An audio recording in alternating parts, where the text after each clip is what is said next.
Pada kisah kali ini, terlihat seorang pria bernama Pete Kozloff. Dia adalah seorang mantan narapidana yang direkrut menjadi mata-mata oleh FBI dan ditugaskan untuk menjadi informan pada seorang bandar narkoba kelas kakap. Ia nampak sedang mengerjakan sesuatu, lalu menyelipkan barang tersebut ke dalam pakaiannya. Tak lama kemudian, sebuah panggilan dari FBI masuk ke teleponnya yang memberitahu jika target mereka akan tiba dengan membawa 6 kg narkoba jenis fentanyl. Tak lama berselang, giliran ponsel lainnya yang mendapat panggilan. Namun kali ini, panggilan datang dari kawan gangsternya yang bernama Stazek. Keduanya pun mulai membicarakan soal kedatangan bos mereka, termasuk dengan barang haram yang akan diselundupkan. Kozloff juga digambarkan sebagai seorang suami sekaligus ayah yang bertanggung jawab. Karena ia yang mengetahui bahayanya tugas kali ini, langsung meminta istri dan anaknya agar berlindung ke tempat lain, alih-alih untuk berlibur. Kozloff juga tak lupa menitipkan kunci pada istrinya yang bernama Sofia, sembari memintanya untuk tidak membukakan pintu pada siapapun apabila dirinya tak kunjung pulang dari misi kali ini. Di waktu yang sama, agen FBI bernama Wilcox nampak sedang memberi arahan pada petugas lainnya mengenai penyergapan yang akan dilakukan pada target mereka. Agen FBI yang sebelumnya sempat menghubungi Kozloff juga menjelaskan soal kontribusi mantan narapidana tersebut dalam aksi penyergapan kali ini. Wilcox menegaskan agar semua petugas tidak perlu menangkap atau menyakitinya, kecuali hanya menunggu sinyal instruksi dari Kozloff untuk memulai aksinya nanti. Nah, keesokan harinya, Kozloff menjalani aksinya dengan menemui Stazek di bawah pantauan Wilcox dan pasukannya. Namun tanpa diketahuinya, ternyata Stazek malah mengajak Kozloff untuk bertemu dengan pembeli. Sontak, ia pun bingung karena itu tidak masuk dalam rencananya kemarin. Sama halnya dengan Wilcox yang mau tak mau, kini harus mengikuti pola pergerakan dari targetnya. Setibanya di tempat transaksi, Kozloff yang menjalani perannya dengan sangat baik malah mendapati adanya kejanggalan pada calon pembelinya kali ini. Pasalnya, pria tersebut nampak canggung dan sama sekali tidak terlihat seperti pecandu atau kriminal lainnya. Tidak hanya itu, keanehan juga dirasakan betul oleh Kozloff ketika mengetahui kebohongan calon pembeli itu yang mengaku pernah sama-sama di penjara di Bell Hill.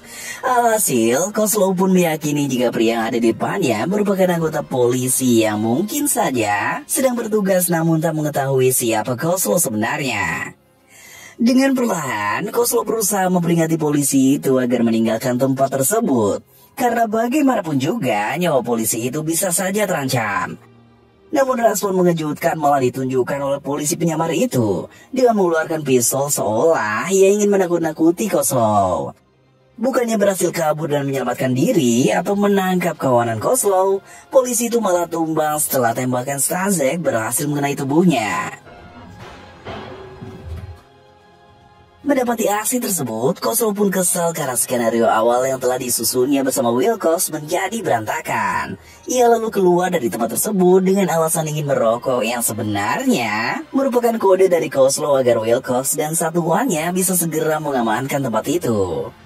Namun hal tak terduga justru terjadi, karena ternyata Wilcox malah mengambil keputusan sendiri dengan meninggalkan tempat itu dan menarik mundur pasukannya untuk tidak jadi menyergap tempat tersebut.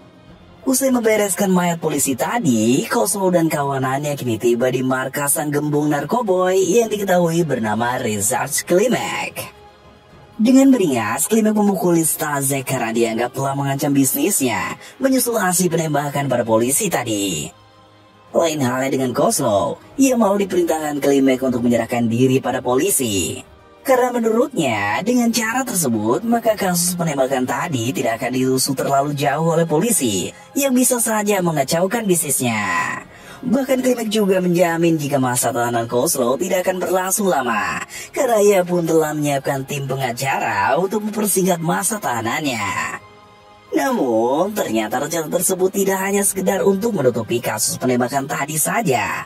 Gembong narkoboy itu juga berniat untuk menjadikan Kozloff sebagai penyuplai barang haram di penjara tersebut. Sialnya lagi, Klimek ternyata juga telah menahan istri dan anak Kozloff yang semakin membuat permintaannya tak bisa ditolak lagi oleh mantan narapidana itu. Di tepian sungai, mantan polisi yang diketahui bernama Daniel Gomez akhirnya ditemukan oleh petugas polisi lainnya. Termasuk diantaranya adalah Edward Greens yang merupakan petugas divisi organisasi kriminal sekaligus menjadi atasan dari mendiang Daniel di satuannya. Di tempat yang berbeda, Kozlow nampak sedang bertemu dengan Wilcox dan mulai meminta kejelasan terkait keputusan yang diambil agen FBI itu saat penembakan Daniel terjadi. Namun, bukannya mendapat penjelasan, Kozlow seolah malah disalahkan karena telah membiarkan seorang polisi tewas terbunuh dalam insiden tersebut. Tidak hanya itu, pengakuannya soal rencana Klimek yang ingin menempatkannya di penjara malah membuatnya justru semakin dalam terjerumus pada misi kali ini. Karena Wilcox meminta Kozlow untuk tetap memenuhi keinginan Klimek agar nantinya ia bisa mendapatkan bukti peredaran barang haram di sana. Mendengar pernyataan tersebut jelas membuat Kozlow kesal, namun ia sendiri tak bisa berbuat banyak karena atasan Wilcox malah balik mengancamnya dengan segala tuntutan hukum yang seolah benar-benar menempatkan Kozlow sebagai pembunuh Daniel. Seolah tak memiliki pilihan lain, Kozlow kini hanya bisa menuruti permintaan Klimek untuk masuk penjara sekaligus berperan sebagai informan bagi FBI.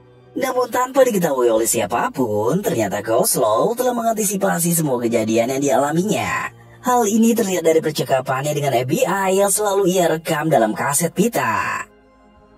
Beralih ke Edward, ia masih belum terima dengan kematian anak buahnya, mulai mencari berbagai informasi mengenai sosok yang dicurigainya telah menjadi pembunuh Daniel. Ia bahkan sempat mencurigai Kozlow sebagai sosok di balik kematian anak buahnya. Namun dari sinilah mulai terungkap bahwa Kozlow sejatinya merupakan mantan anggota militer, sekaligus juga menjadi informan bagi FBI. Meski awalnya Edward sempat ragu, namun ia nampak begitu penasaran pada sosok Kozlow yang masih dicurigainya ada di balik peran besar Klimek. Di malam yang berbeda, perayaan jelang dimasukkannya Kozlow ke penjara pun dilakukan. Nampak Klimek yang datang bersama istrinya untuk melangsungkan makan malam bersama Kozlow dan Sofia. Tidak ada hal yang aneh dalam pertemuan malam itu. Namun yang menarik adalah nampak Edward yang ternyata telah mengintai rumah Kozlow sedari tadi jauh sebelum kedatangan Klimek di sana. Tidak hanya dibuat curiga oleh kedatangan si gembong narkoboy itu, namun Edward juga dibuat bingung ketika keesokan harinya ia mendapati Kozlow yang sedang ditangkap oleh polisi di halaman rumahnya. Seolah tak ingin dirundung dengan rasa penasarannya, Edward pun akhirnya mendatangi Wilcox di kantor FBI. Nah, di tempat tersebut, Edward langsung menanyakan soal keterlibatan FBI dalam pembebasan bersyarat Kozlow. Karena menurutnya, pria itu seharusnya masih menjalani hukuman selama 20 tahun. Namun anehnya, Kozlow yang baru menjalani hukuman 4 tahun malah sudah dinyatakan bebas bersyarat. Hal itulah yang menimbulkan kecurigaan dalam diri Edward. Terlebih, ia juga menemukan tangkapan kamera CCTV yang memperlihatkan Kozlow tengah berada di sekitar lokasi tewasan Daniel, termasuk dengan sosok wanita dalam mobil yang diyakininya sebagai Wilcox. Seperti merasa terpojok, Wilcox dan atasannya hanya bisa terdiam di bawah ancaman Edward yang siap melawan FBI jika dugaannya memang terbukti benar. Di dalam penjara, Kozlow ditempatkan dalam satu sel besar bersama dengan napi lainnya. Nampak ia begitu disambut baik oleh napi di sana karena mengetahui jika Kozlow merupakan orang suruhan Klimek. Ia bahkan sampai diberi uang oleh napi lainnya yang juga merupakan anak buah gembong narkoboy itu.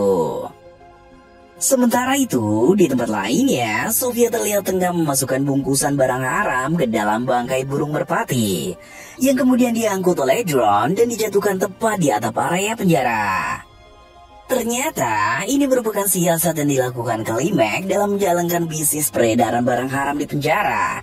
Karena keesokan harinya, Kozlow yang mendapat tugas di bagian kebersihan berhasil mendapati bangkai burung tersebut dan segera memasukkannya ke dalam kantong sampah.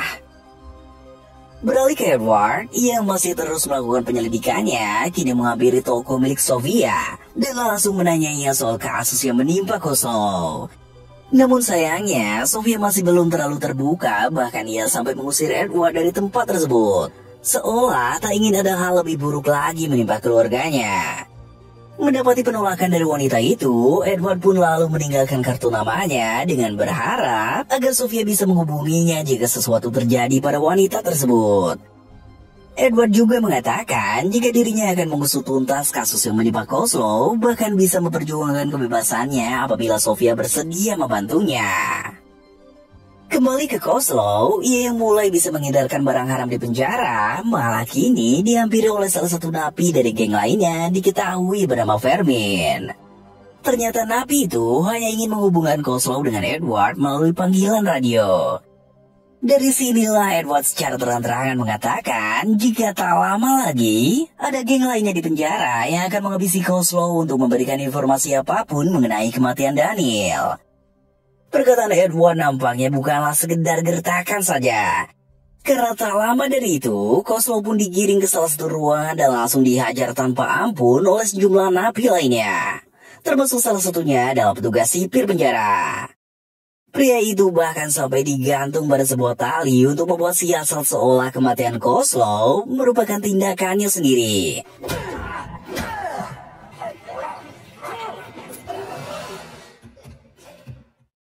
Namun tak lama kemudian, Koslow pun akhirnya mengakui jika dirinya hanyalah seorang informan dan bekerja untuk mengorek segala informasi tentang Klimek. Mendengar pengakuan tersebut, sekelompok napi kulit hitam itu pun lalu melepaskan jeratan tali di leher Koslow. Dan terungkaplah jika mereka merupakan rival bisnis gembong narkoba itu. Sementara itu, di kantor FBI, Wilcox dan atasannya yang bernama Kate Montgomery kini dibuat panik.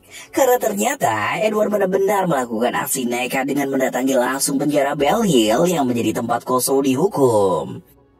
Tidak hanya itu, Edward juga diketahui sempat meminta data tentang keterlibatan Koslow yang menjadi informan bagi FBI. Namun dari sinilah mulai terungkap bahwa ternyata Montgomery dan Wilcox melibatkan Koslow sebagai informan secara diam-diam tanpa diketahui oleh kantor pusat FBI. Aksi kedua agen FBI itu jelaslah bertentangan dengan peraturan yang ada di sana dan bisa saja mengancam karir mereka berdua. Namun sialnya, Montgomery malah menyuruh Wilcox untuk melenyapkan Koslow. Mendengar perintah tersebut, Wilcox jelas menolaknya mentah-mentah. Karena bagaimanapun juga, Koslow telah berkontribusi banyak dalam aksi mereka selama ini. Terlebih, mantan militer itu juga memiliki keluarga yang tak bisa ditinggalkan begitu saja. Seolah tak ingin berdebat dengan bawahannya, Montgomery malah menyebut jika karir Wilcox akan sangat terancam, bahkan bisa sampai di penjara jika ia tak segera menghabisi Koslow. Karena menurutnya hanya ada nama Wilcox dan Koslow saja dalam dokumen mereka. Kembali ke Koslow, ia yang telah mengantongi nama-nama orang yang terlibat dalam bisnis Klimek di penjara, akhirnya memberitahukannya pada Wilcox, sesuai dengan perintah awal yang diberikan oleh FBI kepadanya. Namun, kecurigaan langsung dirasakan oleh Koslow. Karena Wilcox yang seharusnya senang dengan kabar tersebut, malah hanya terdiam dan tak memberikan tanggapan satu kata pun. Seolah menemukan ada yang tak beres dengan FBI, Koslow pun langsung menghubungi Sofia dan memintanya untuk segera menyelamatkan diri bersama anak mereka. Karena ia merasa FBI telah mengkhianatinya. Koslow juga meminta Sofia untuk menggunakan kunci yang telah ia berikan sebelumnya. Yang ternyata itu merupakan kunci untuk membuka kotak yang berisikan semua rekaman pembicaraan Koslow dengan FBI selama ini. Sialnya, Sofia yang tengah membuka kotak tersebut malah dihampiri Wilcox yang tiba-tiba saja datang ke tempatnya.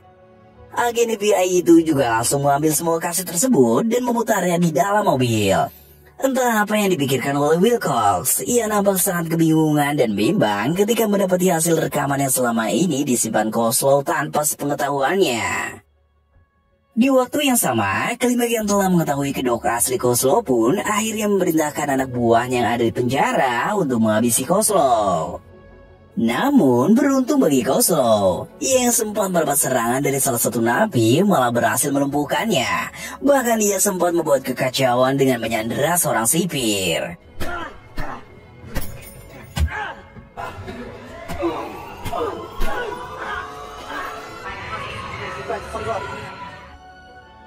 Sementara itu, Stasek dan anak buah Klimek lainnya kini terlihat tengah mendatangi Sofia. Kedatangan mereka bertujuan untuk melenyapkan istri dan anak Koslow dengan membakar rumah tersebut. Namun untungnya, aksi itu berhasil digagalkan oleh Edward yang tiba-tiba datang dan menembak mati komplotan anak buah Klimek di sana. Meski ia sendiri juga sempat terkena tembakan di kakinya.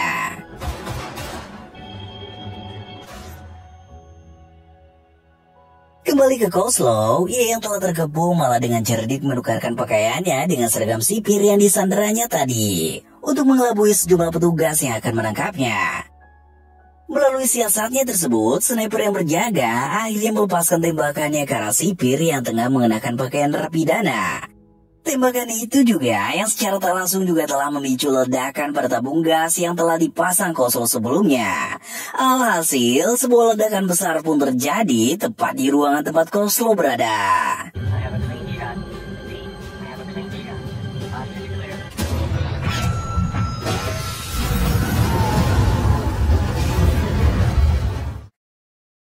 Beruntung bagi Kozlov, ia yang sempat berlindung dari ledakan tadi akhirnya berhasil selamat setelah mendapat penanganan di dalam mobil ambulans. Menariknya, ia yang sebelumnya sempat dikira tak bisa selamat dari insiden tersebut malah kedapatan masih hidup.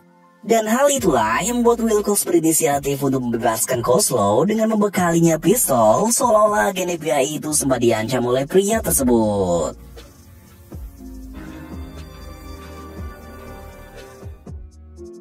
Di sebuah kapal wisata, Wilcox yang menemui Montgomery kembali dicari perintah atasannya itu, yang menyuruhnya agar segera menemukan dan menghabisi Kozlov. Namun kali ini, Wilcox tak ragu untuk menolaknya. Ia bahkan nampaknya telah bekerja sama dengan Edward karena tak lama kemudian, sejumlah petugas datang dan langsung menangkap Montgomery. Di akhir film, nampak Sofia dan anaknya yang tengah berada di sebuah taman kota. Terlihat juga Kozlov yang mengendap-endap memperhatikan istri dan anaknya itu dari kejauhan. Namun sayangnya, ia tak bisa lebih dekat dengan keluarganya tersebut. Menyusul adanya sejumlah agen FBI yang membuntuti setiap aktivitas dari Sofia dan anaknya. Tak lama kemudian, Edward diam-diam menghampiri Kozlov dan memberikannya paspor serta sejumlah berkas yang akan mengantar mantan militer itu untuk pergi bersembunyi di tempat lain. Edward juga menyampaikan bahwa Wilcox telah berjanji akan mempertemukan Kozlov dengan keluarganya. Setidaknya selama beberapa bulan ke depan atau setelah penyelidikan kasus korupsi di penjara terselesaikan. Dan kisah ini pun berakhir.